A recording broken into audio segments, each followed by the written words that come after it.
Bonjour à tous et bienvenue dans notre deuxième tuto pour la préparation au cross 2017. Et aujourd'hui, nous allons parler de la séance.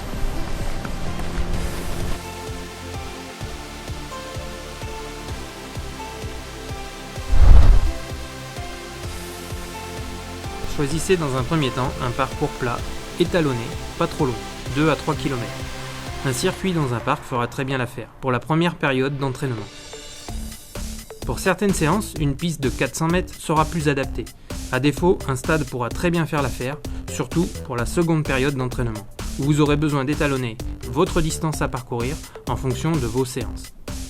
Dans la dernière période de préparation, les 3 dernières semaines, prévoyez un parcours similaire au jour de la compétition avec quelques difficultés, des petites bosses, des virages serrés pour travailler les relances. Les séances du plan d'entraînement sont calibrées sur 1 heure en moyenne. Prévoyez 1h30 pour l'organisation et la douche.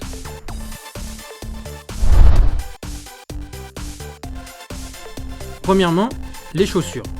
Le choix des chaussures est très important, car c'est le lien entre vos pieds et le sol. Dans la mesure du possible, rendez-vous chez un spécialiste qui saura identifier votre type de foulée et vous conseiller sur le choix des chaussures adaptées à votre morphologie et à votre type d'entraînement. Ensuite, choisissez une tenue adaptée en fonction de la météo et de la température extérieure. Couvrez-vous surtout si les températures sont négatives.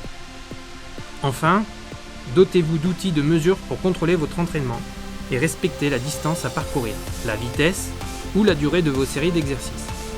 Un chronomètre, c'est le matériel nécessaire pour l'encadrement de vos séances. Une montre GPS qui fait également cardio-fréquence-mètre vous sera très utile.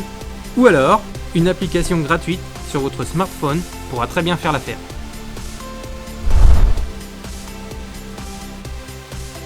Donc votre séance devra toujours s'organiser autour de 3 phases essentielles. La première, c'est la phase d'échauffement qui va durer environ 15 à 20 minutes pour bien échauffer l'ensemble du corps, vos muscles et vos articulations.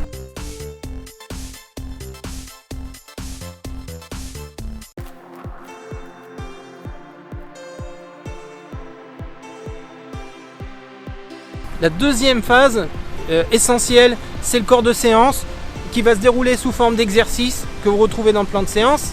Et enfin, la troisième phase, c'est le retour au calme qui va durer également 15 à 20 minutes, période où on va être en aisance aérobie et on pourra intégrer également quelques étirements pour terminer notre séance.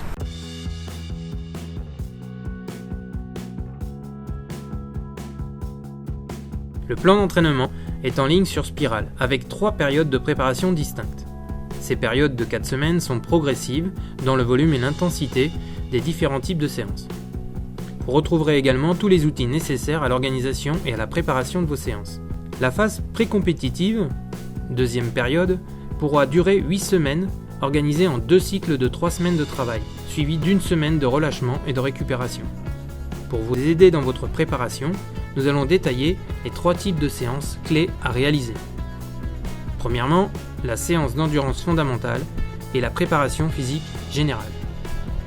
Vous allez commencer votre échauffement par 20 minutes à allure modérée et poursuivre cet échauffement par 10 minutes d'exercice spécifique avec quelques exercices d'éducatif ou de travail de la foulée.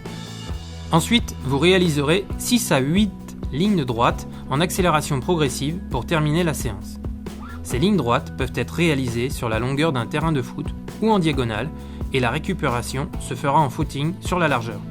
Ces accélérations ou lignes droites permettent de terminer la séance d'endurance fondamentale sur un rythme plus élevé et préparer ainsi les prochaines séances de travail en fractionné.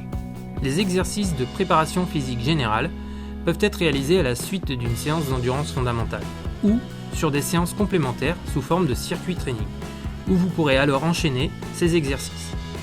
Des exercices de renforcement des membres inférieurs,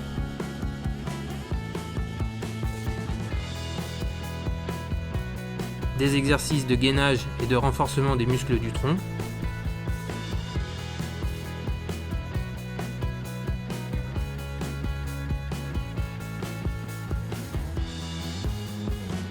et enfin des exercices de renforcement musculaire des membres supérieurs.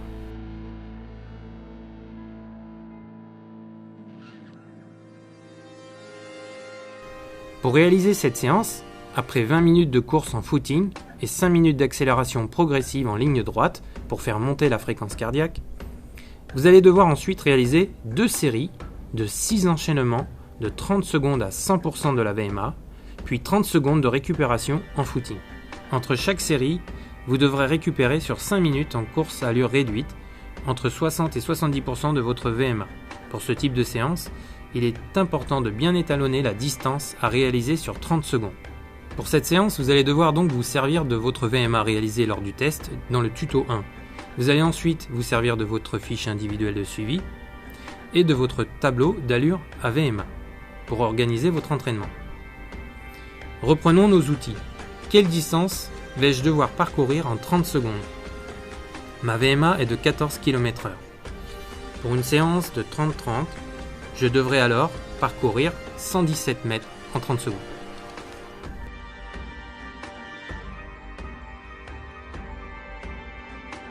Même principe pour cette séance, l'échauffement se déroulera sur 30 minutes de course à 60% de votre VMA ou allure modérée.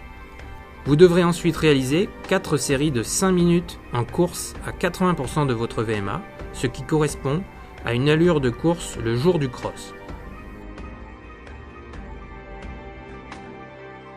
Reprenons nos outils. Quelle sera mon allure de course sur 5 minutes? Ma VMA est de 14 km/h. Je dois courir à 80% de ma vitesse maximale, ce qui correspond à une vitesse de 10 km/h.